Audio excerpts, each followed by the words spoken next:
বছর মানে মনে হচ্ছে আমার মাঝে ক্র্যাক করে বছর সবাই করে দিচ্ছে। একটা গরু জবাই করলে যেভাবে রক্ত যায় আমার মেয়েটা। এই নির্বাচন আগামী 50 বছরের ভাগ্য নির্ধারণ করবে। নির্বাচনে সরকার হিসেবে আমরা কারো পক্ষে কিংবা বিপক্ষে অবস্থান নেব না, বলেছেন দিনাজপুরে উপদেষ্টা মোহাম্মদ ফাউজুল কবির খান।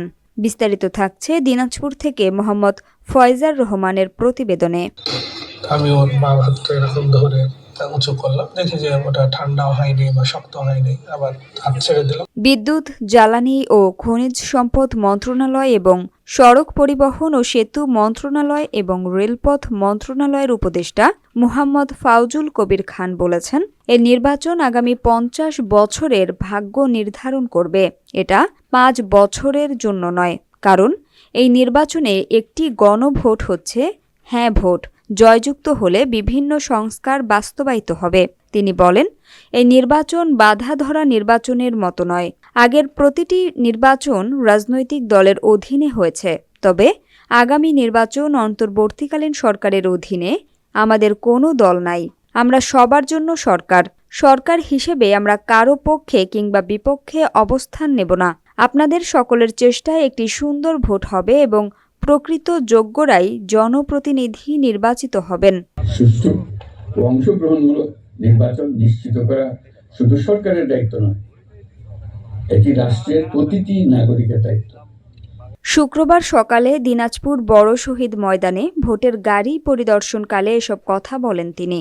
পরে সেখানে দেশাত্মবোধক কনসার্ট অনুষ্ঠিত হয়। এ সময় বক্তব্য রাখেন তথ্য ও সম্প্রচার মন্ত্রণালয়ের উপপরিচালক আব্দুল জলিল, দিনাজপুর জেলা প্রশাসক রফিকুল ইসলাম, অতিরিক্ত জেলা প্রশাসক রিয়াজ উদ্দিন।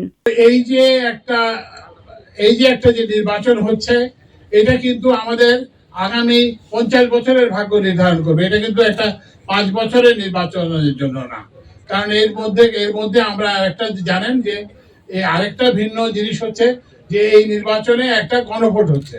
তো আপনি এটাতে হ্যাঁ বলবেন অথবা না বলবেন। হ্যাঁ বলবেন কিসের ভিত্তিতে?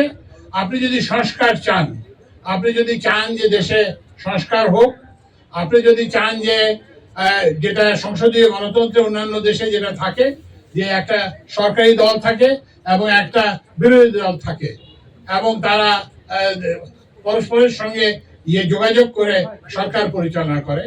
আপনি যদি চান যে দেশে একটা ক্ষমতার ভারসাম্য হোক, ক্ষমতা কোনো এক জায়গায় কেন্দ্রীভূত না হয়, সেটা যদি চান, আপনি যদি চান যে গুম খুন যাতে না হয়, মানুষ যাতে বিচার পায়, তাহলে আপনারা সংস্কারের পক্ষে ভোট দেবেন। এই ভোটে যেই জিতুক না কেন, এটা আমাদের কোনো বিবেচনার বিষয় না। এই জন্য আমরা যেই জিতবেন আমরা তার পেছনে জাতি হিসেবে দাঁড়াবো, সেই দলের পক্ষে পেছনে আমরা জাতি হিসেবে দাঁড়াবো। কিন্তু আমরা কোনো সরকার হিসেবে আমরা কারো পক্ষে কিংবা বিপক্ষে কোনো অবস্থান নেব না।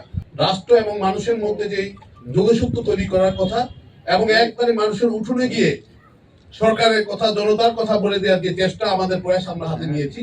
আমরা ইনশাআল্লাহ এর মাধ্যমে 12ই ফেব্রুয়ারি জনতার যে নির্বাচন হবে এবং গণভোট হবে, সেটাকে আমরা সফল করতে পারবো। ত্রয়োদশ জাতীয় সংসদ নির্বাচনের সকল প্রস্তুতি সারা দেশে গ্রহণ করেছে। তার ধারাবাহিকতায় ভোটের গাড়ি পরিদর্শন এটি অত্যন্ত একটি চমৎকার উদ্যোগ। সরকারের অত্যন্ত একটি দৃষ্টিনন্দন এবং সর্বসাধারণকে ভোট সম্পর্কে সুস্পষ্ট ধারণা দেওয়ার জন্য সরকার যে মহৎ উদ্যোগ, এখানে আমরা আজকে এই অনুষ্ঠানে এখানে সমবেত হতে পেরে সবাই অত্যন্ত আনন্দিত।